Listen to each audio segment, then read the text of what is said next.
दुरूद शरीफ पढ़ लें।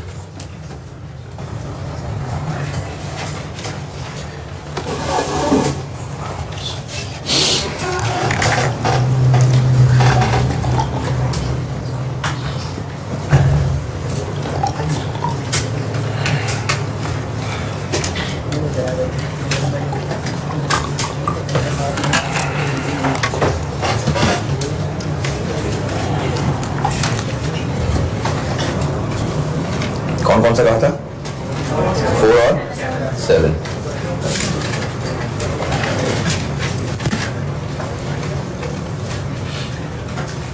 क्योंकि मैंने सिर्फ फाइनल 2-3 फिगर्स बताई थी, तो अगर किसी को मसला है तो मैं ये सॉल्व कर दिखा देता हूँ। इन्वेस्टमेंट में क्या आएगा? क्वेश्चन 4 को लिखना।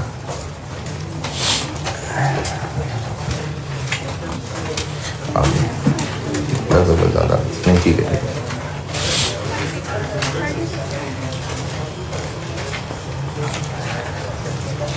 अच्छा, अब 36,000 बैलेंस शीट में अगर आप देखेंगे तो वो 45,000 लिखा हुआ है। बैलेंस शीट में 45,000 लिखा हुआ है, लेकिन हमें वो इन्वेस्टमेंट चाहिए जो पी ने एस में की है। वो आपको अदर इन्फॉर्मेशन में पॉइंट नंबर 1 में लिखा नजर आ रहा है। कितना? 36,000।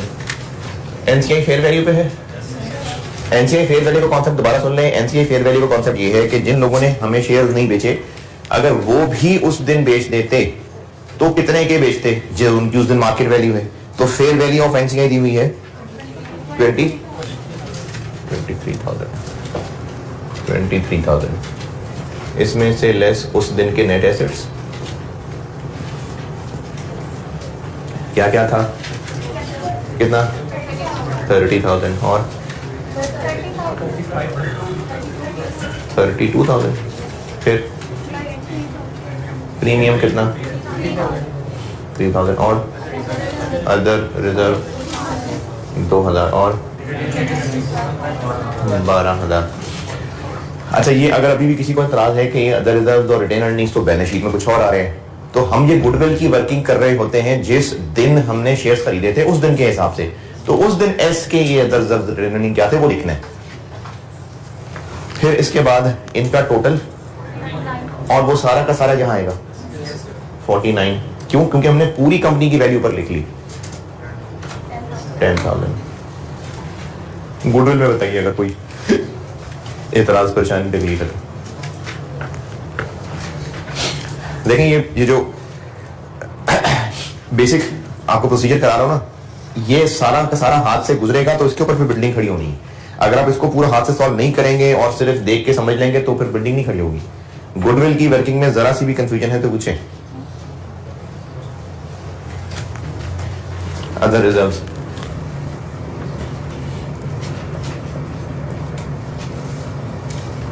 पी के रिजर्व्स कितने हैं आज? 6,000। एस के आज कितने हैं? 4,000।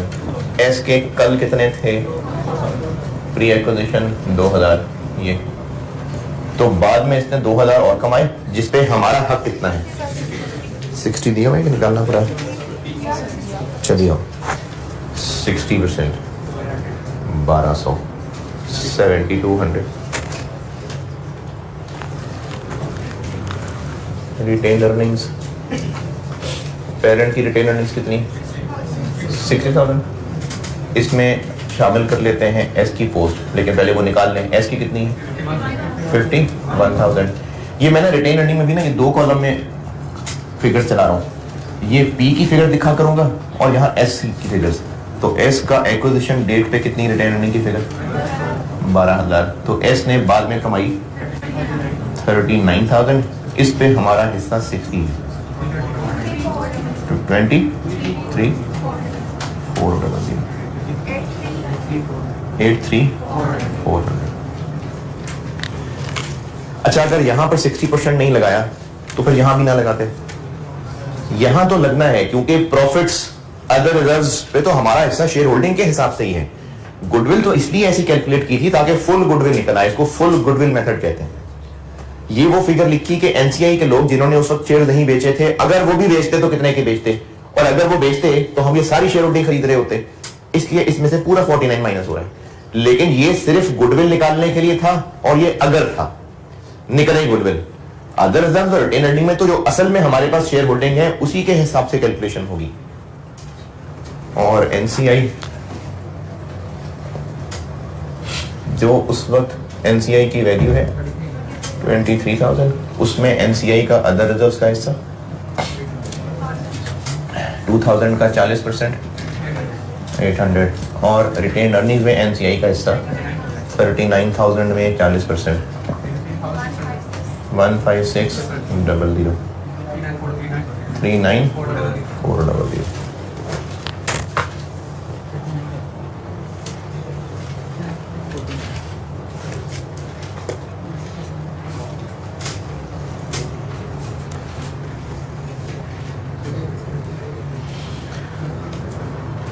ये हैं जी वर्किंग्स, इनमें बताइए इसको भाईजान, इसको कवर कर लो।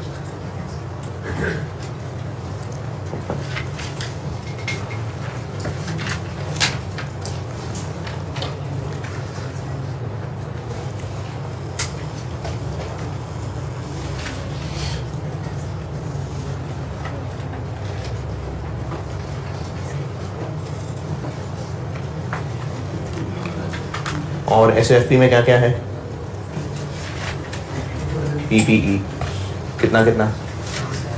अच्छा, ग्रुप बैलेंस शीट की सवाल की प्रेजेंटेशन यही है कि आप एसएफपी बनाएं तो सारी पूरे फॉर्मेट के साथ, नॉन करंट, करंट सब ब्रैकेट के अंदर जो हो सकता है वो ब्रैकेट के अंदर कर लें। क्या क्या है? 70 + 65 135 और इन्वेस्टमेंट्स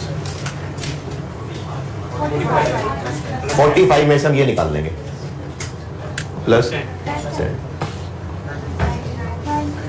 और गुडविल और नॉन करंट पूरे कर लेना पहले। फिर करंट एसेट्स,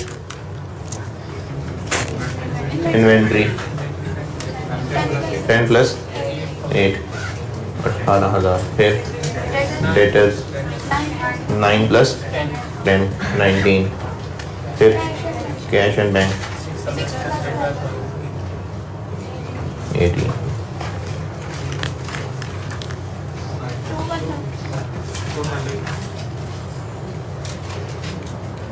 कैपिटल सिर्फ पी का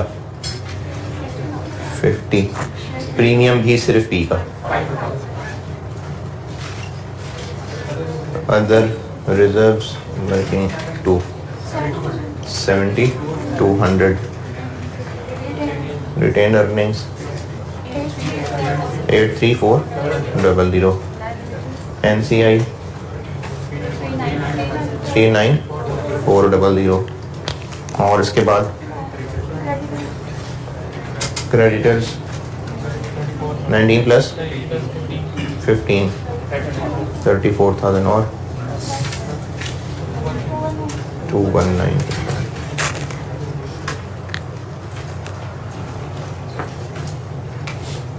ये है जी उनमें से क्वेश्चन 4।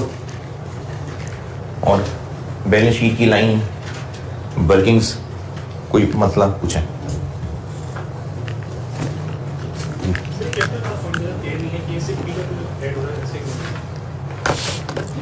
आपको क्यों लगता है क्यों होना चाहिए?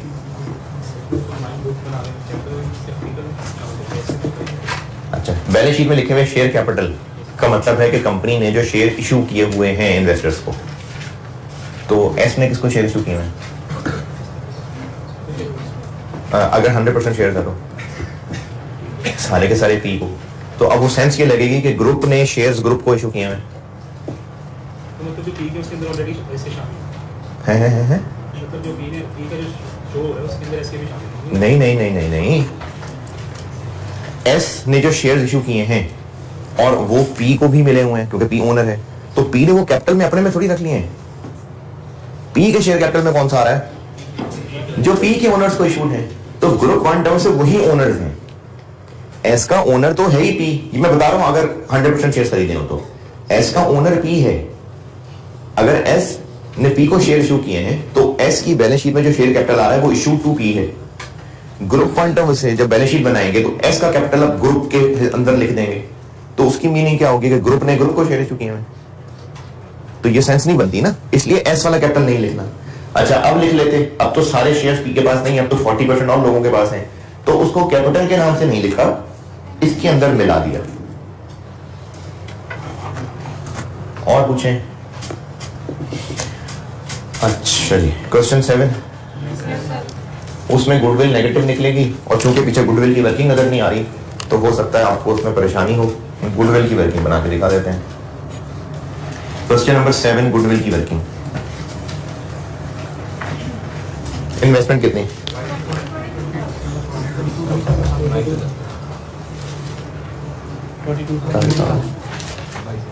अच्छा इसमें भी देखिए ऐसे ही है, बैलेंस शीट में आ रही है इन्वेस्टमेंट्स, तो नीचे बताया हुआ है कि एस के शेयर्स कितने रुपए में खरीदे, तो इन्वेस्टमेंट आ गई 22,000, fair value of NCI 15,000।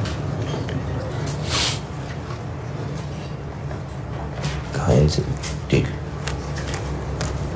Acquisition date पे नेट एसेट्स,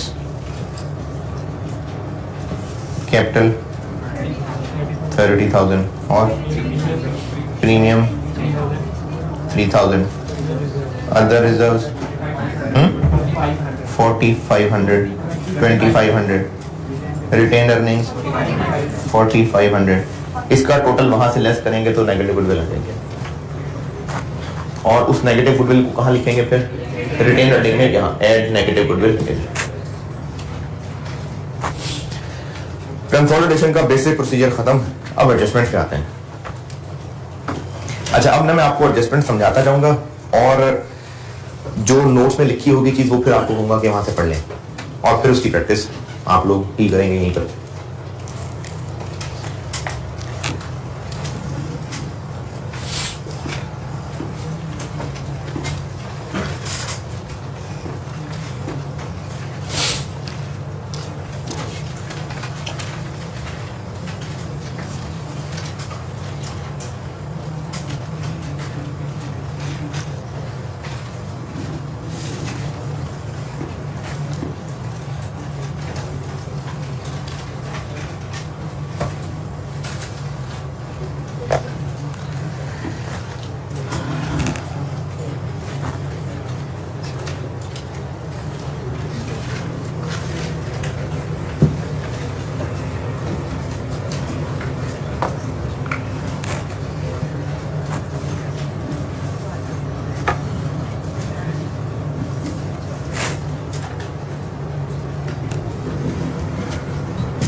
बेसिक प्रोसीजर से मेरी मुराद ये थी कि दो एसओएफपी हैं और उन दोनों को मिला के अभी तक जो पढ़ा लाइन बाय लाइन एडिशन है, लेकिन क्या क्या करना है? पेरेंट की एस में इन्वेस्टमेंट नहीं आनी, एस का कैपिटल रिजर्व सब खत्म हो जाने, और जो उसमें से एनसीआई का हिस्सा है वो एनसीआई के नाम से मिल जाएंगे, वो एनसीआई की वर्किंग, और जो पोस्ट है वो हमारे साथ अदर रिजर्व रिटेन अर्निंग में मिल जाएंगे। और जो पेरेंट ने ज्यादा पैसे दिए थे गुडविल, बल्कि अब तो सिर्फ ज्यादा पैसे की बात नहीं है, अब तो पूरी गुडविल हो गई, वो गुडविल बैलेंस शीट के फेस पे आएगी। ये किया है हमने अब तक। अब इसमें मैं पढ़ाने लगा एडजस्टमेंट्स। अच्छा अब तक जितनी चीजें पढ़ी थी ना, सिवाय इस लाइन के, ये एक लाइन खुद से इंसर्ट की थी, इसके अलावा अब तक जहां जहां जो भी फिगर्स लिखी हुई हैं, ये पी और एस दोनों की बैलेंस शीट के अंदर मौजूद थी चीजें। ये फिगर्स बैलेंस शीट में मौजूद हैं, ये इस लाइन को छोड़ देते हैं, ये बैलेंस शीट के अंदर मौजूद है, ये भी बैलेंस शीट के अंदर मौजूद है। जिनको लग रहा है ये तो बैलेंस शीट में नहीं है, तो हमने बैलेंस शीट ही की फिगर लिखी है, बस दो जगह तोड़ के लिखी हुई है नेट करके। ये इधर देखिए, अगर ये 12 और ये 39 मिला लें तो बैलेंस शीट की फिगर ही बन गई ना। इसी तरह ये 2000 और वो जो मैंने यहां 2 लिखा था, तो अभी तक इस लाइन के अलावा, ये इस लाइन के अलावा जो कुछ भी हमने यहां लिखा वो सब बैलेंस शीट के अंदर फिगर्स मौजूद थी। इसलिए आपने देखा होगा कि हमने हर फिगर जितनी भी थी किसी का भी 2 जगह पर इस्तेमाल नहीं किया, किसी भी फिगर को 2 जगह नहीं लिखा। कैपिटल को कहां लिखा? एस के कैपिटल को गुडविल में, और पी के कैपिटल को बस एक जगह लिखा है, पीपीई बस एक जगह यही लिखे हैं। तो हमने चूंकि सारी फिगर्स पी और एस की बैलेंस शीट्स में मौजूद हैं, ये इसके अलावा, इसलिए हर फिगर को एक एक जगह इस्तेमाल किया है। ये आप बचपन से ये काम बिल्कुल बेसिक अकाउंटिंग में सीखा होगा काम, कि फाइनल अकाउंट का सवाल करते हुए ट्रायल बैलेंस की मौजूद फिगर्स को एक जगह लिखते हैं, जबकि जो एडजस्टमेंट्स होती थी उनको डबल। क्यों था ऐसा? ताकि बैलेंस हो जाए। हाँ जी, क्यों था ऐसा? क्योंकि जो ट्रायल के अंदर फिगर्स मौजूद है ना, वो डबल एंट्री हो चुकी हुई है, उसका कहीं ना कहीं डेबिट क्रेडिट मौजूद है। ट्रायल बैलेंस में कैश आ रहा है तो उसका एक डेबिट बैलेंस है जो बैलेंस शीट में लिखना है, उसका होगा कहीं ना कहीं क्रेडिट। ट्रायल बैलेंस में सेल्स नजर आ रही हैं, उनका हुआ वो कहीं ना कहीं डेबिट। तो जो ट्रायल के अंदर चीजें थी उनका चूंकि डेबिट क्रेडिट ऑलरेडी हो चुका हुआ था, इसलिए हम ट्रायल से देख के सिर्फ एक जगह लिखते हैं। और जो आपको फाइनल अकाउंट, बचपन की बात कर रहा हूं, फाइनल अकाउंट के सवाल में नीचे एडजस्टमेंट्स दी होती थी, उनको दो जगह क्यों लिखते थे? क्योंकि अभी उनको अकाउंट फॉर करना होता था। अकाउंट फॉर करना होता था मतलब अभी डेबिट क्रेडिट करना होता था, इसलिए आप बचपन में उसका दो फैक्ट याद रखते थे कि इसको यहां ऐड करना है और यहां से लेस करना है। अभी तक हमने जितना भी किया, ये सारी फिगर्स दोनों की बैलेंस शीट्स में मौजूद थी, तो दोनों ने इनकी ऑलरेडी अकाउंटिंग की हुई थी, इसलिए सब जगह जहां जहां भी लिखा एक फिगर को एक दफा लिखा। इसके साथ ऐसा हमने नहीं किया, क्योंकि ये कहीं किसी की बैलेंस शीट में मौजूद नहीं है, तो हमने फिर इस फिगर को खुद से दो जगह लिखा। कहां? एक गुडविल की वर्किंग में भी लिखा और एक यहां भी लिखा। इसी तरह से अब जो मैं एडजस्टमेंट पढ़ाने लगा हूं, ये हम मजीद एडजस्टमेंट्स करने लगे होंगे, ये वो चीजें होंगी जो खुद से हम लोग कंसोलिडेशन करने वाले खुद एडजस्ट कर रहे होंगे, तो हमें हर एडजस्टमेंट का अब डबल इफेक्ट देना होगा, तभी बैलेंस शीट टैली रहेगी। ठीक है, अब जो हम एडजस्टमेंट्स करने लगे ना वो हम खुद से कर रहे हैं, वरना इससे पहले क्या था, सिर्फ पी और एस प्लस प्लस हो रहा था, या तो चीजें प्लस हो रही थी या आपस में नेट हो रही थी। एस की बुक्स में लिखी हुई फिगर्स थी, ये पी की बुक्स में लिखी हुई फिगर्स थी, नेट हो रही है आपस में। पी की बुक्स में लिखी हुई फिगर है, एस की बुक में लिखी हुई फिगर है, ऐड हो रही है। पी की फिगर, एस की फिगर ऐड हो रही है। अब तक हम लोग पी और एस की फिगर्स को या तो ऐड कर रहे थे या आपस में नेट कर रहे थे, तभी सिर्फ उनका एक एक इस्तेमाल था।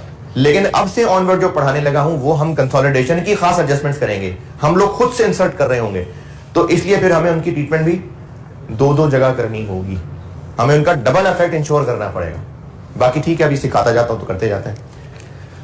सबसे पहले एडजस्टमेंट बताने लगा हूं, ये जो गुडविल है इधर, या ये गुडविल निकल आई, ये एस का एसेट है कि पी का एसेट है? नहीं, ग्रुप बैलेंस शीट में तो नजर आ रहा है। अच्छा नाम किसका है, चलिए ऐसे कह लेते हैं, ये एस का है। ये एस की इंटरनली जनरेटेड गुडविल है, जो आम आंख से नजर नहीं आ रही थी, जब कंसोलिडेशन की ऐनक लगा के देखी तो नजर आई है।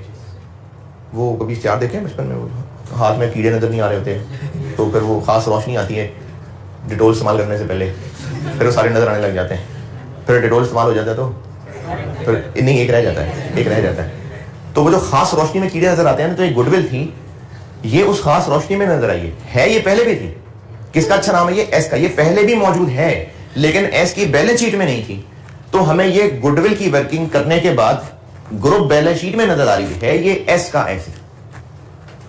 इसको अमोर्टाइज कर ले, नहीं करेंगे क्योंकि आज 38 में ये फॉल ही नहीं कर रही है। इंटेंजिबल एसेट, ये गुडविल इंटेंजिबल एसेट है, लेकिन आज 38 के मुताबिक नहीं है, ये अमोर्टाइज तो नहीं होगी।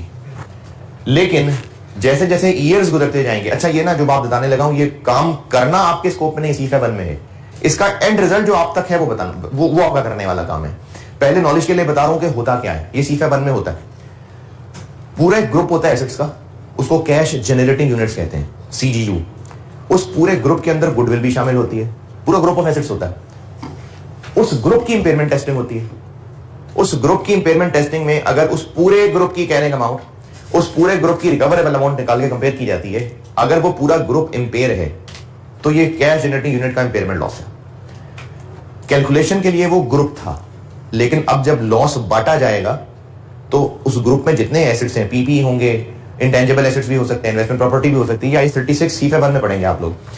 तो जब उस पूरे ग्रुप का लॉस कैलकुलेट हो जाता है, तो कैलकुलेट करते हुए वो ग्रुप का कैलकुलेट हो रहा था, लेकिन बुक्स में तो अलग अलग एसेट मौजूद हैं, तो वो लॉस फिर सबको बांटा जाता है। उनमें से एक गुडविल भी होती है, तो उसको भी एक हिस्सा मिलता है। आपका FR 2 में स्कोप वो हिस्सा कैलकुलेट करना नहीं है, वो आपको गिवन होगा। अदरवाइज वो सीफा 1 के सवालों में आप जब बड़े हो जाएंगे तो वो कैलकुलेट किया जाता है, लेकिन आपको गिवन होगा। तो गुडविल इंपेयर हो सकती है। इंपेयरमेंट लॉस आप खुद यहाँ मैंने सामने ना पूरा सवाल छोड़ा हुआ है लिखे हुआ, आपके ख्याल में बताइए यहाँ अगर गुडविल इम्पेयर हो गई हुई है तो इस पूरे सवाल की फिगर में कहाँ क्या क्या इफेक्ट डालना चाहिए मुझे। गुडविल 3,000 रुपये इम्पेयर हो गई, चले हम ईयर एंड पे खड़े हैं, गुडविल 3,000 रुपये से इम्पेयर हो गई, तो कौन सा 10 माइनस 3, गुडविल 10 आती है यहाँ, क्या करें 3 माइनस कर दे, बिल्कुल ठीक है, एक इफेक्ट हो गया। इम्पेयरमेंट लॉस है, रिटेन अर्निंग में से ऐड लेस, क्योंकि एक्सपेंस है ना, हम तो इनकम स्टेटमेंट नहीं बना रहे, हम तो बैलेंस शीट बना रहे हैं। तो अब अगर एक एक्सपेंस है तो उसको हम प्रॉफिट में चार्ज करें यानी रिटेन अर्निंग में चार्ज करेंगे, तो एक तो गुडविल में से लेस हो जाएगा और यहां लेस करने की बजाय गुडविल की वर्किंग तो कर ही रहे हैं।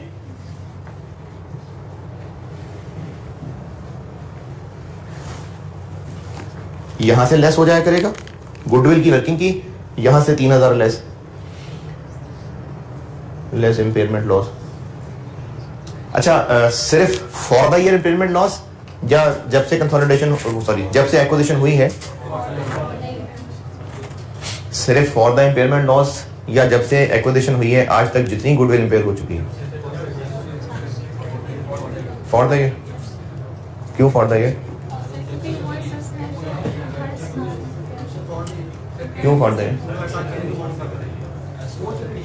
हर साल कैरिंग अमाउंट आ रही होगी पहले ही।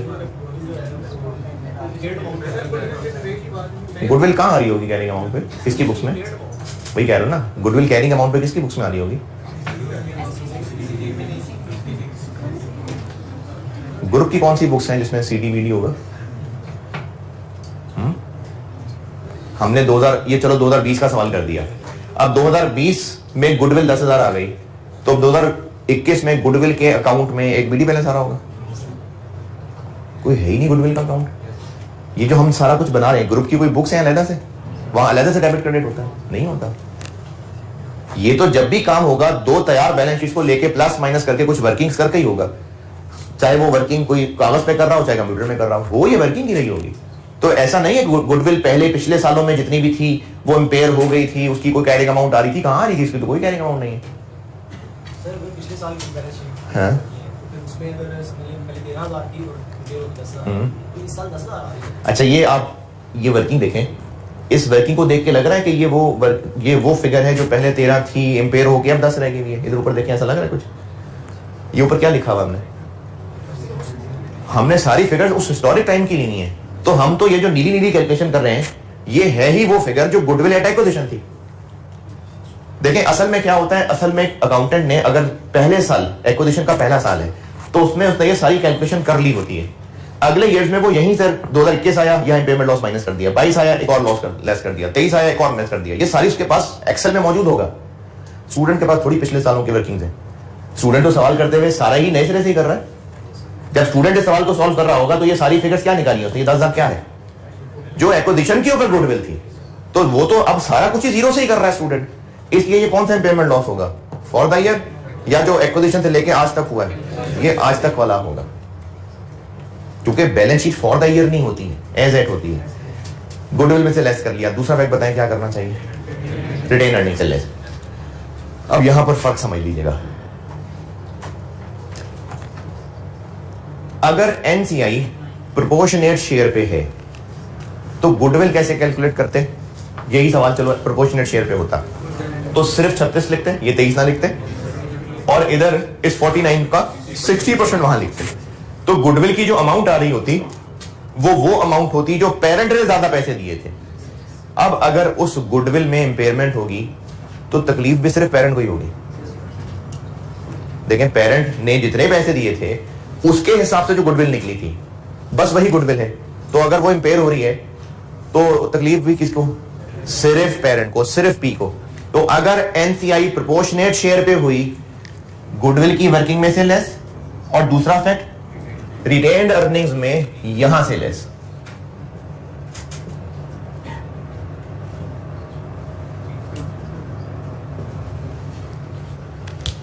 अगर एनसीआई प्रोपोर्शनेट शेयर पे हुआ तो गुडविल में से लेस और पेरेंट की रिटेन अर्निंग में से लेस, क्योंकि पेरेंट ही को है सिर्फ मसला इससे। इसको मैं एक और तरह से बताता हूं। गुडविल की कैलकुलेशन में, अच्छा अभी जो आपके सामने लिखा हुआ है ना वो तो एनसीआई फेयर वैल्यू वाला लिखा हुआ है ना। मैं कह रहा हूं कि अगर एनसीआई फेयर वैल्यू पे ना होती तो ये लाइन ना आ रही होती और 49,000 का 60% आ रहा होता। तो इस गुडविल की कैलकुलेशन करते हुए मैं एक और एंगल से बता रहा हूं, एनसीआई का कोई इस्तेमाल हो रहा है, हो रहा होता कोई इस्तेमाल? अगर एनसीआई प्रोपोर्शनेट शेयर पे होती तो गुडविल निकालते हुए एनसीआई का कोई इस्तेमाल हो रहा होता। तो जब एनसीआई का गुडविल से कोई लेना देना नहीं, तो उस गुडविल के इंपेयरमेंट लॉस का भी कोई लेना देना नहीं। यहां 3000 लेस करने से एनसीआई की सेहत पे क्या फर्क पड़ रहा? कोई भी फर्क नहीं पड़ रहा। तो अगर एनसीआई प्रोपोर्शनेट शेयर पे हो तो गुडविल की इंपेयरमेंट की क्या एडजस्टमेंट बन गई? गुडविल की वर्किंग में गुडविल में से लेस और रिटेन अर्निंग में पी में से लेस। गुडविल की वर्किंग गुडविल में से लेस और रिटेन अर्निंग की वर्किंग में पी में से लेस। जी, जब एनसीआई प्रोपोर्शनेट शेयर पे है जी, जो मैंने कहा ना कि आपको गुडविल की इंपेयरमेंट लॉस कैलकुलेट करना नहीं है फेयर 2 में, आपके स्कोप में नहीं है। जब आप सीफएम में जाएंगे ना और उसको आप कैलकुलेट किया करेंगे तो आप कैलकुलेशन में इस चीज का ऑलरेडी मार्जिन रख चुके होंगे। वो सारे ख्याल रखने के बाद आपको 3000 सवाल में बताया गया है, बस इस 3000 को यूज करना है आपने। असल में बहुत सारी चीजें इसके अंदर कंसिडर की गई होंगी, वो करनी है सीफएम 1 में। अभी आपको सिर्फ एंड रिजल्ट बता दिया होगा, बस 3000 को इस्तेमाल करना है आपने।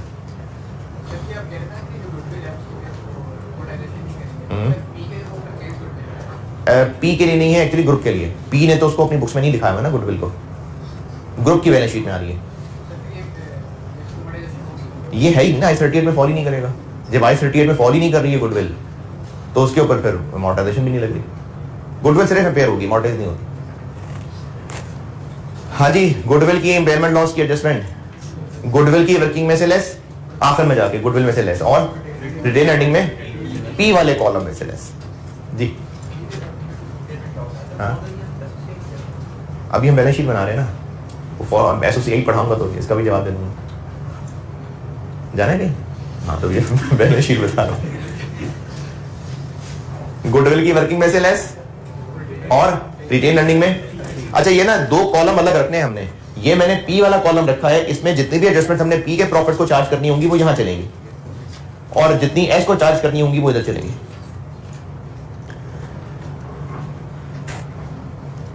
गुडविल की वर्किंग क्या रिपीट कर लूं? गुडविल की इंपेयरमेंट की ट्रीटमेंट, गुडविल की वर्किंग में से लेस और रिटेन अर्निंग में पी में से लेस। मैंने ये कहा है कि ये जो रिटेन अर्निंग की मैंने वर्किंग बनाई है ना, ये 2 कॉलम रुपीस के चलाए हैं मैंने। वैसे तो ऐसे भी बना सकता था, पी का एक कॉलम, एस का एक कॉलम, और बाद में पढ़ाऊंगा ए, तो ए का एक कॉलम, ये भी हो सकता है एक तरीका। सीफएम में इसी तरीके से पढ़ाता हूँ क्योंकि 2-3 सब्सिडीज भी होती हैं। अभी ये चल जाएगा। पी के लिए मैंने ये बनाया, ये मैंने एस के लिए बनाया। हम आगे चल के जितनी भी एडजस्टमेंट्स पेरेंट के प्रॉफिट्स में करना चाहेंगे वो हम यहां किया करेंगे, और अगर कोई एस के प्रॉफिट्स में करनी होंगी तो हम इधर किया करेंगे। ये टोटल करने से पहले इधर गुडविल में से लेस और रिटेन अर्निंग में पी के कॉलम में से लेस। अच्छा, प्रैक्टिस तो बेटा यहाँ क्लास में आप ही कर रहे होंगे, और मैं फिर आपसे मसले डिस्कस कर रहा हूँ क्योंकि पास पेपर्स के सवाल मोस्टली मैं बोर्ड पे कर रहा हूँ। होमवर्क वाले डिस्कस करूंगा, क्लास वर्क वाले बोर्ड पे पूरे सॉल्व करूंगा। लेकिन ये जो मैंने प्रैक्टिस क्वेश्चन 25-30 बनाए हुए हैं, ये आपने ही करने हैं और तेज लिख के करने हैं। तो आप लोग अभी कर दीजिए जल्दी से question number 5, page 376, question number 5 कर दें। नहीं 5 नहीं, क्वेश्चन 3, पेज 375, क्वेश्चन नंबर 3 जल्दी से कर दें। सिंपल क्वेश्चन में क्वेश्चन नंबर 3।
पाँच मिनट गॉन, 5-5 मिनट का सवाल टारगेट रखेंगे तो होंगे आपसे।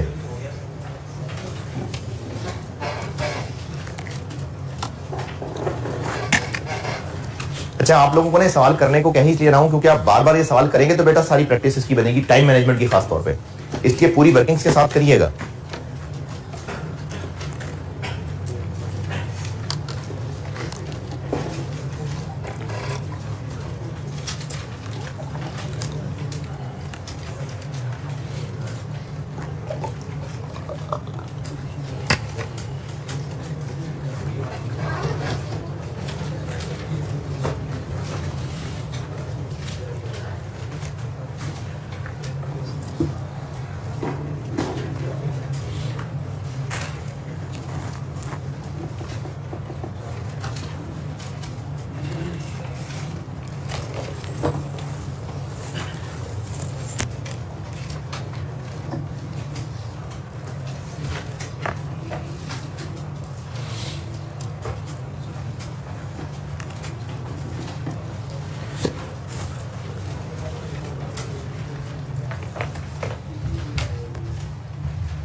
चलता रहे।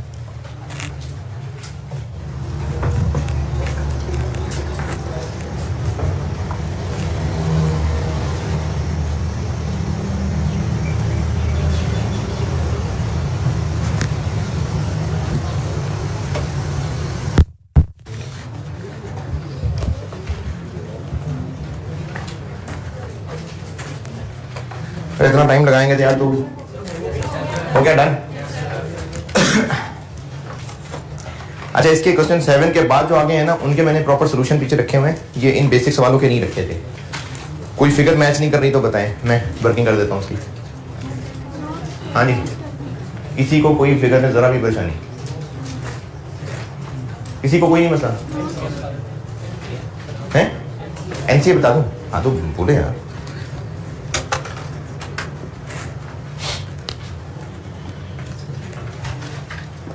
चले मैं इसकी फिर भी ना एक समरी बोल देता हूँ, क्योंकि ऑनलाइन वाले बच्चे तो मुझे अभी नहीं बता सकते ना कि बता दें। एक तो इसमें अब मैंने परसेंटेज नहीं कही कि कितने परसेंट शेयर्स पी ने खरीदे हैं, तो पता चल सकता है। बैलेंस शीट के फेस पे जो शेयर कैपिटल आ रहा है उसके ब्रैकेट में लिखा हुआ है कि एक 10 रुपए का है, ये फेस वैल्यू है। ये आप लोगों ने FAR 1 में चेंजेस इन इक्विटी पढ़ते हुए, EPS पढ़ते हुए ये चीजें देखी हुई है। तो एक शेयर की फेस वैल्यू 10 रुपए है, तो 30,000 रुपए कैपिटल का मतलब क्या है? 3,000 शेयर। एस के 3,000 शेयर हैं जिनमें से 2100 पी ने खरीद लिए, तो 70%, तो शेयर होल्डिंग 70% है। NCI प्रोपोर्शनेट शेयर पे है। जब गुडविल की वर्किंग करेंगे इधर, तो अब NCI प्रोपोर्शनेट पे है, इसलिए इसके टोटल पे 70% लगाएंगे। तो NCI की वर्किंग में वैल्यू एट एक्विजिशन क्या आ गई? इस फिगर का 30%। फिगर क्या है? 40,000 का 30%, 12,000। अदर रिजर्व्स हैं? नहीं है। और रिटेन अर्निंग्स, तो रिटेन अर्निंग्स का मतलब है कि इस फिगर का 30%, 32,000 का 96%, बस ये है। तो उसमें क्या मसला था? अच्छा जी,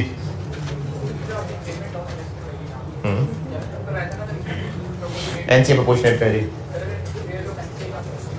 अरे NCI प्रोपोर्शनेट बताया ना यार, अभी बताए प्रोपोर्शनेट है।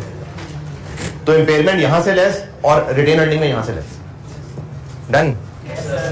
अच्छा ये ना टाइम ज्यादा है, इसको कंट्रोल। अब अगले सवालों पे ना और पीछे लाएं वापस। अगर NCI प्रोपोर्शनेट शेयर पे था तो गुडविल में से लेस और रिटेन अर्निंग में P वाले कॉलम में से लेस। क्यों? क्योंकि गुडविल की कैलकुलेशन करते हुए जब NCI का कोई काम नहीं है तो उस गुडविल के इंपेयरमेंट लॉस का भी NCI से कोई ताल्लुक नहीं है। पेरेंट के कॉलम से ये फिगर लेस करने का NCI की वर्किंग पे कोई फर्क पड़ा? नहीं पड़ा।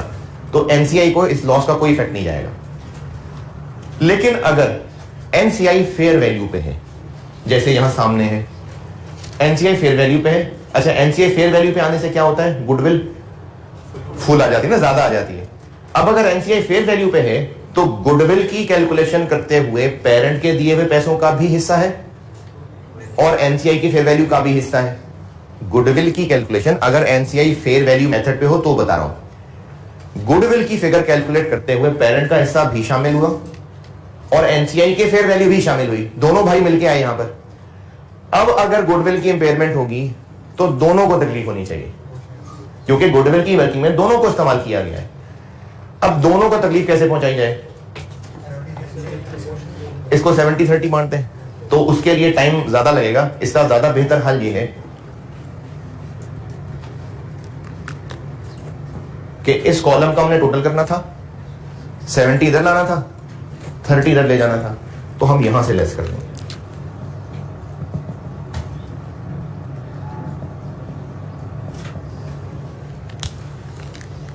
इससे क्या फायदा होगा?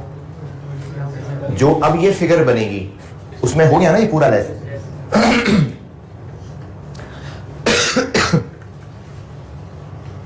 जब हमने इस फिगर को यहां अंदर लेस कर दिया तो अब ये जो आंसर आ रहा है इसी आंसर पे 70 लग के यहां जाएगा और इसी आंसर पे 30 लग के यहां जाएगा। तो ऐसा करने से क्या हुआ? इस 3,000 के ऑटोमेटिकली हो गए ना, तो इससे हमने करने नहीं है 3,000 के, इससे बस हमने यहां की बजाय यहां लिख देना। तो इंपेयरमेंट लॉस ऑफ गुडविल का कंक्लूजन ये हुआ कि गुडविल की वर्किंग में से तो लेस, ये तो करना ही करना है। दूसरा इफेक्ट, अगर NCI प्रोपोर्शनेट शेयर पे है तो रिटेन अर्निंग में यहां से लेस, और अगर NCI फेयर वैल्यू पे है तो इस वाले कॉलम से लेस। और impairment loss for the year नहीं एक्यूमुलेटेड। ये बात मैंने अंग्रेजी में लिखी हुई है और किस तरह से लिखी हुई है वो देख लें। आगे भी सारी एडजस्टमेंट मैंने इसी तरह से बांटने की कोशिश की है। पेज 360 देखें, पेज 360,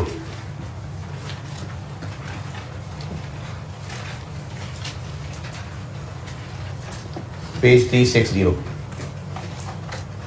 अब से ना ऐसे ही आगे चलेगा कि मैं आपको समझाया करूंगा एडजस्टमेंट और वहां से पढ़ा दिया करूंगा। मैंने कोशिश की भी है इस शक्ल में लिखने की कि आपको याद करने में आसानी हो। वर्ड्स को बोल्ड कर दिया, कैपिटल लिख दिया, कॉलम बना दिए। तो इंपेयरमेंट ऑफ गुडविल की ये जो मैंने सारी इस वक्त कहानी समझाई है ना, वो मैंने यहां लिख दी कि करना क्या है। आपने कॉलम बना दिए कि अगर ये केस हो तो क्या करना है, ये केस हो तो क्या करना है। इसे याद करने में उम्मीद है आसानी हो। तो इम्पेयरमेंट ऑफ गुडविल की एडजस्टमेंट सारी पढ़ लीजिए मेमोरेंडम एंट्री के अलावा। Page 360 adjustment number 1 impairment of goodwill, ये सारी पढ़ लें, बस मेमोरेंडम एंट्री के अलावा पढ़ लें। शुरू में मैंने ये कहा हुआ है कि हो सकता है आपको लॉस दे दिया हो, जैसे मैंने सवाल में इधर कहा 3000 लॉस है, अभी ये सामने नहीं झुका है। हो सकता है कि आपको ये जो सवाल इधर देखें ये 3000 तो मैंने खुद लॉस बता दिया ना, तो हो सकता है लॉस बता दिया हो। फिर ये भी हो सकता है कि आपसे कहा जाए कि गुडविल 30% इम्पेयर हो गई है, तो गुडविल निकालें 30% लगा लें। ये भी हो सकता है कि आपको कहा जाए कि गुडविल के हिस्से की जो रिकवरेबल अमाउंट है वो 7000 है, तो आप पहले ये कैलकुलेट करें, जो कहीं है रिकवरेबल 7 है, उनके डिफरेंस से पता चल जाएगा कितना लॉस है। तो ये 2-3 शक्लें ही हो सकती हैं सवालों में, या तो आपको लॉस की अमाउंट बता दी जाएगी, या लॉस की अमाउंट को इसको एज अ परसेंटेज कह दिया जाएगा, या फिर ये फिगर बता दी जाएगी। इन एनी केस आप गुडविल पहले कैलकुलेट करेंगे, उसके बाद देखेंगे इम्पेयरमेंट लॉस के लिए क्या डाटा दिया हुआ है। तो या तो ये लॉस दिया हो सकता है या ये दिया हो सकता है, ये ऊपर अंग्रेजी में लिखा हुआ मैंने। और क्या कहां से ऐड करना है कहां लेस करना है ये बात 2 कॉलम बना के लिख दी। तो मेमोरेंडम एंट्री के अलावा बाकी पढ़ने सब जी।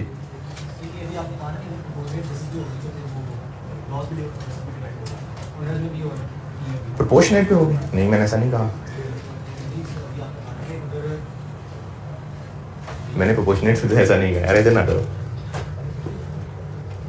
प्रोपोर्शनेट तो वो है, वो मैंने कहा था अगर एनसीआई फेयर वैल्यू पे है, तो अगर एनसीआई फेयर वैल्यू पे होती तो गुडविल की इस फिगर में इन दोनों का हिस्सा है, इसलिए लॉस में भी दोनों का हिस्सा होना चाहिए।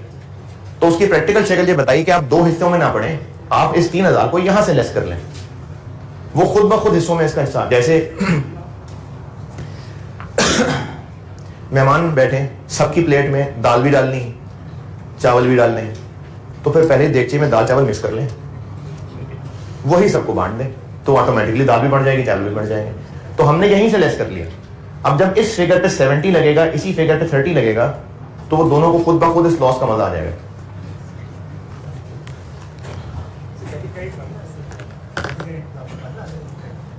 बैलेंस शीट टैली कर जाएगी। हाँ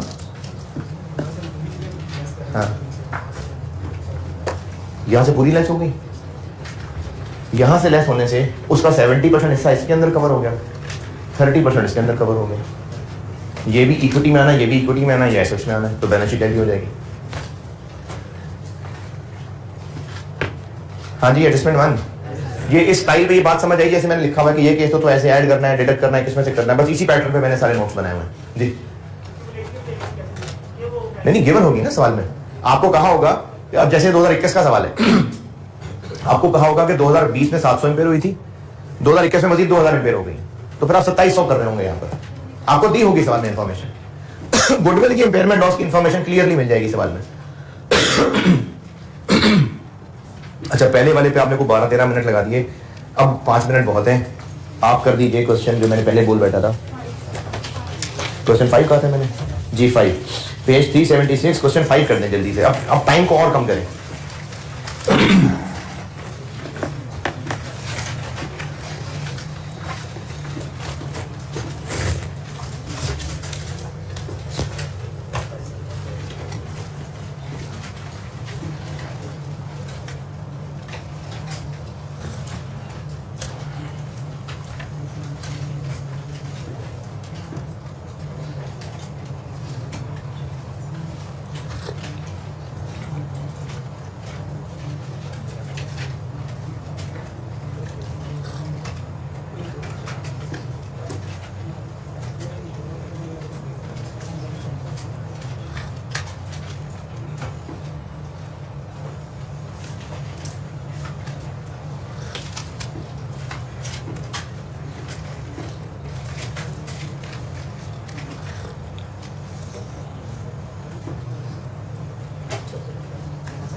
जी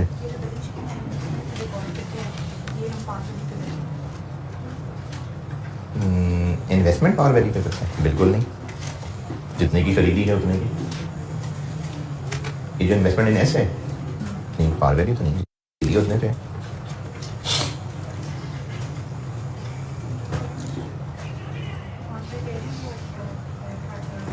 ये सवाल में से निकली आवाज।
हाँ जी, नहीं हो रहा? नहीं यार, ऐसे मायूस ना करें।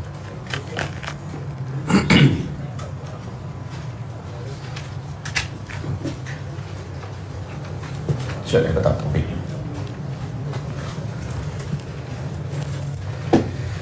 चलें, जो अभी तक गुडविल पे फंसे हुए हैं, क्वेश्चन नंबर कौन सा कर रहा हूँ? 5। पी ने 2700 शेयर लिए एस के फॉर 15 रुपए पर शेयर, यानी पी ने इन्वेस्टमेंट की है 2700 इंटू 15, 40,500। तो जिनसे ये नहीं हुआ बताएं इसमें क्या अंग्रेजी में ऐसी बात है जो पहले समझ नहीं आई? ये आ गई, बस हो गई कंसोलिडेशन, बस यही मसला था, आगे तो मसला कोई नहीं। 40,500 फेयर वैल्यू ऑफ एनसीआई, वो 14 रुपए पर शेयर है। अच्छा, फेयर वैल्यू ऑफ एनसीआई है कि जितने लोगों ने हमें शेयर नहीं बेचे, यानी जो एनसीआई के पास शेयर रह गए, उनकी फेयर वैल्यू क्या थी। तो टोटल एस के शेयर्स हैं कितने? 3600। हमने 2700 खरीद लिए, एनसीआई के पास कितने रह गए? तो वो जो 900 रह गए वो 14 रुपए फेयर वैल्यू वाले थे। 12,600। ऐसा मसला था। तो उसमें क्या मसला था? नहीं तो था, लेकिन उसमें क्या चीज? हमने एनसीआई फेयर वैल्यू ये है कि जो बाकी लोगों के पास शेयर्स हैं उनकी फेयर वर्थ कितनी है। तो वो 900 शेयर्स हैं, क्योंकि 3600 में से 2700 पी ने ले लिए, तो बाकी एनसीआई के पास 900 शेयर्स हैं। उस वक्त उनकी वर्थ इतनी थी। अच्छा, अब अगर आज चेंज हो गई होती तो हो गई होती। हम तो ये उसी वक्त की कैलकुलेशन करके दिखा रहे हैं कि उस वक्त क्या मामला था, तो इसलिए ये 14 और 15 ही आएगा। अगर सवाल में ये लिखा होता ना कि जब शेयर्स खरीदे थे उस वक्त हमने 15 का खरीदा था, जबकि एनसीआई की फेयर वैल्यू 14 रुपए थी, और आज 30 जून 19 पे ये 14 से बढ़ के 18 हो गई, तो यहाँ 18 लिख देता। नहीं, ये उस दिन वाली फिगर्स ही हैं, और बाकी कैपिटल तो वही बैलेंस शीट वाला 36, प्रीमियम 3000, उस दिन अदर रिजर्व्स क्या थे 1000, और रिटेन अर्निंग्स क्या थी 8500, 48500, 4600, और इम्पेयरमेंट हुई है 1600 की, तो 1600 यहां से लेस।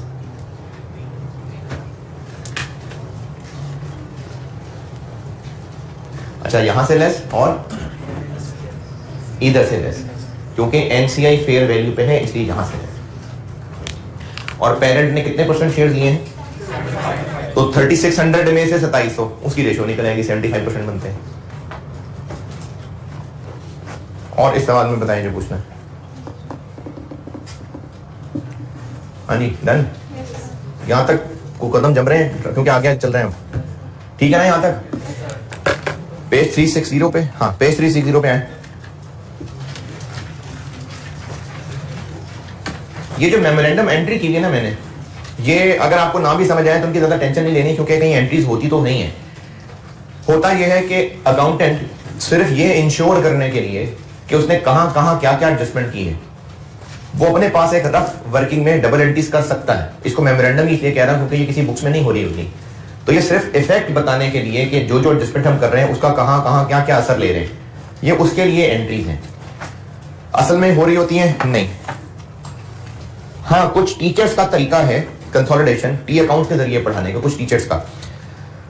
तो इसका मतलब है कि दुनिया में कहीं ना कहीं इस तरीके से भी पढ़ाया जाता होगा उसको। तो ये उस सेंस में डबल एंट्रीज लिखी हुई है, लेकिन ये सिर्फ आपकी वहमी बस अंडरस्टैंडिंग के लिए, अगर किसी को दिल करे पढ़ने का तो, नहीं तो कोई मसला नहीं। जैसे लेफ्ट वाले कॉलम में क्या एंट्री लिखी हुई मैंने, ग्रुप रिटेन अर्निंग डेबिट, और तो ये क्यों लिखी हुई है? क्योंकि हम गुडविल को कम कर रहे हैं और रिटेन अर्निंग को कम कर रहे हैं। तो retain earning debit, goodwill credit, ये सिर्फ ये इफेक्ट बताने के लिए। इसी तरह अगर एनसीआई फेयर वैल्यू पे है तो गुडविल कम हो रही है, रिटेन अर्निंग्स भी कम हो रही है, और एनसीआई भी कम हो रही है। अगर एनसीआई फेयर वैल्यू पे है तो यहां माइनस करने से क्या फर्क पड़ेगा? 75% फर्क यहां आएगा, 25% यहां जाएगा। तो 1600 से गुडविल क्रेडिट, 1200 से रिटेन अर्निंग डेबिट, 400 से एनसीआई डेबिट। ये राइट कॉलम वाली एंट्री। लेकिन जो इसका ट्रैक रख सकें, जो इसको समझ सकें, वो देखें। ये सिर्फ शौकीन लोगों के लिए लिखी है मैंने, बाकी लोग इसको बिल्कुल इग्नोर करें।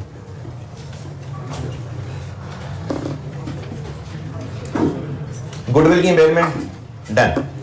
अच्छा, एक एडजस्टमेंट सुन लें और इसका फिर एक सवाल होमवर्क ले लें। अगली एडजस्टमेंट समझाता हूं आपको। ये जो अगली एडजस्टमेंट है ना, ये पूरे कंसोलिडेशन तक मैं आपके साथ चलाऊंगा बार बार, ताकि इसकी प्रैक्टिस होती रहे।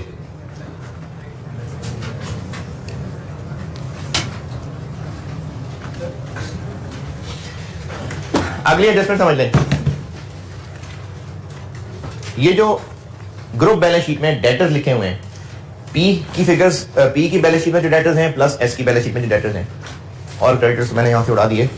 क्या लिखे हुए थे वैसे? चलो कुछ भी लिखे हुए थे, 19 + 14 लिखे हुए थे, जो भी लिखे हुए थे। डेटर्स की फिगर, क्रेडिटर्स की फिगर, ये ग्रुप बैलेंस शीट में कैसे बन रही होगी? दोनों की फिगर को ऐड करके। पी ने जब एस को खरीद लिया तो एस का वजूद खत्म हो गया। अब नहीं, एस बाकायदा मौजूद है, बस उसके शेयर होल्डर कुछ और लोग हैं ना। बल्कि बिजनेस के कस्टमर्स को तो फर्क भी नहीं पड़ता शेयर होल्डर कौन है, पता भी नहीं होता इनफैक्ट शेयर होल्डर कौन है, वो तो बिजनेस कर रहा होता है। तो एस और पी दोनों अपनी अपनी जगह बिजनेस कर रहे होंगे। अच्छा, ये दोनों एक दूसरे को गुड्स बेच सकते हैं? बिल्कुल बेच सकते हैं। अभी शुरू शुरू में तो हम दोनों में से किसी एक को ही गुड्स बिकवाएंगे। आईके के क्वेश्चन में डबल डबल होते हैं। आईके के पास क्वेश्चन के अंदर डबल डबल होता है। पी एस को बेच रहा होता है, एस पी को बेच रहा होता है। लेकिन अभी शुरू शुरू में हम एक साइड रखेंगे। अगर पी या एस ने एक दूसरे को गुड्स बेची हैं, बेचते हैं, चलो पी बेच लेता है गुड्स एस को। अगर तो ये क्रेडिट पे बेची हैं, उधार पे बेची हैं, तो पी के डेटर्स में एस से एक रिसीवेबल आ रहा होगा और एस के क्रेडिटर्स में पी को एक पेएबल आ रहा होगा। मिसाल के तौर पे पी ने एस को जो चीजें बेची, ईयर एंड पे उसके अगेंस्ट 3000 रिसीवेबल है, तो फिर एस के क्रेडिटर्स के अंदर भी तो ये 3 आ रहा होगा। पेरेंट की बैलेंस शीट में जो 9000 के डेटर्स हैं, उनमें कई लोगों से पैसे रिसीवेबल हैं, एस भी उनमें से एक है। और एस के क्रेडिटर्स में जो पेबल्स हैं, उनमें कईयों के अलावा पी को भी एक पेबल आ रहा है। पी और एस की बैलेंस शीट तक तो ये बात मीनिंगफुल है, लेकिन जब हम ग्रुप बैलेंस शीट बनाएंगे और ग्रुप बैलेंस शीट में सबको ऐड कर देंगे, तो इस ग्रुप के 19000 डेटर्स के अंदर 3000 एक ऐसा होगा जो ग्रुप ने ग्रुप से ही रिसीव करना है। इसी तरह जब हम इनको ऐड कर देंगे तो जो 33,000 ग्रुप के क्रेडिटर्स में आ रहा होगा, उसमें 3000 ऐसा होगा जो ग्रुप ने ग्रुप को पे करना होगा। तो ये ग्रुप बैलेंस शीट के पॉइंट ऑफ व्यू से बिल्कुल सेंसलेस चीज है। तो क्या किया जाए फिर? इस 3000 को डेटर्स में से भी माइनस कर दें और क्रेडिटर्स में से भी माइनस कर दें। यानी जब आप यहां बैलेंस शीट बनाएंगे, -3 इन 3 को कहते हैं इंटर कंपनी बैलेंस, कि पी और एस ने आपस में एक दूसरे का कोई पेएबल रिसीवेबल बनाया हुआ है। उसकी मिसाल डेटर क्रेडिटर है, लोन भी हो सकता है। एक ने लोन दिया हुआ है दूसरे को, तो एक का लोन एसेट आ रहा है, एक की लायबिलिटी आ रही है। तो ये दोनों का आपस में कोई भी पेएबल रिसीवेबल हो किसी भी शक्ल में, तो वो इंटर कंपनी बैलेंस है। और उसकी एडजस्टमेंट क्या बनी? दोनों रेलेवेंट एसेट लायबिलिटीज जहां भी हैं वहां से लेस कर दे। ठीक है, सिंपल। ये तो इसका सिंपलेस्ट वर्जन है। लेकिन मसला क्या हो सकता है? मसला ये हो सकता है कि उसकी बुक्स में आ रहा है 3, इसकी बुक्स में आ रहा है 2। यानी पी कहता है कि उसने एस से 3000 लेने हैं, जबकि एस कहता है कि मैंने पी को 2000 देने हैं। अब पेरेंट की बात मान लें क्योंकि पेरेंट्स की बात माननी चाहिए। हाँ, मसला ये कि ऐसा क्यों है, कोई कुछ तो गड़बड़ है। अब वो जो कुछ तो गड़बड़ है, उसके 3 मिसालें हो सकती हैं। एक मिसाल, दोनों में से किसी एक ने या दोनों ने कोई ना कोई एरर किया हुआ है। क्या हुआ? हाँ, ऑडिट हुआ होगा, तो ये ड्राफ्ट अकाउंट्स हो सकते हैं ना। ड्राफ्ट हैं, ऑडिट के दौरान ये फिगर पता चल गई। और कुछ नहीं तो चलो सवाल वाला ने बता दिया, तो सवाल वाला तो नहीं जरूरी ना कि ऑडिट करा के चीजें दे रहा है। सवाल वाला तो देखना चाह रहा है बच्चा क्या करता है। तो या तो कोई एरर होगा, तो क्या करें फिर? पहले एरर को ठीक कर लें, जैसे बचपन में और जवानी में भी सीख के आए फेयर 1 में। पहले तो एरर को ठीक कर लें। अब एरर ठीक हो गया, तो अभी भी ये 3 और 2 नहीं, अब ये 3 या 2 या जो भी है वो ठीक हो जाएगा। फिर अब क्या करें? अब नॉर्मल 3 माइनस करें।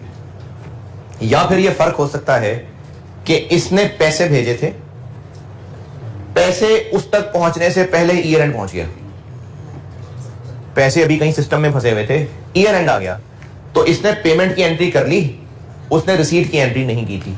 इस मसले को कहते हैं कैश इन ट्रांजिट। इसका क्या हल करें?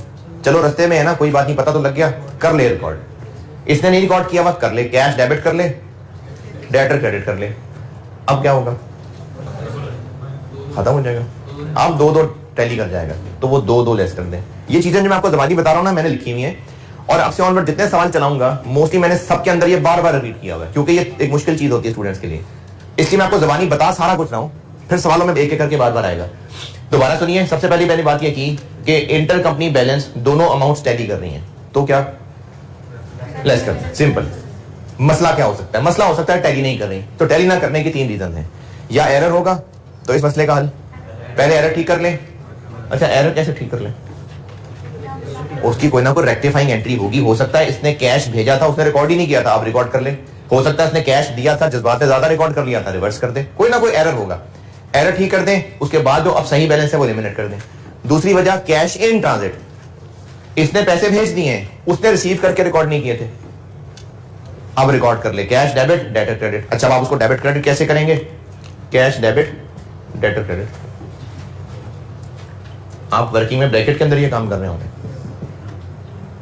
और तीसरी रीजन हो सकती है गुड्स इन ट्रांजिट, कि इसने चीजें बेची थी और अपने पास सेल रिकॉर्ड डेटर डेबिट किया था, इस तक चीजें नहीं पहुंची थी, तो जिसके पास नहीं पहुंची थी पहले वो एंट्री कर ले, और एंट्री करने के बाद अब डेटर क्रेडिटर बराबर हो गया, अब एलिमिनेट कर ले।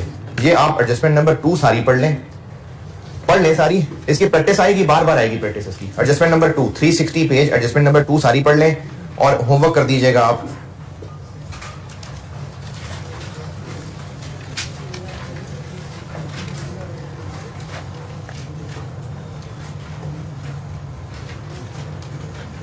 पेज 378 प्रैक्टिस क्वेश्चन 1, ये होमवर्क कराइए।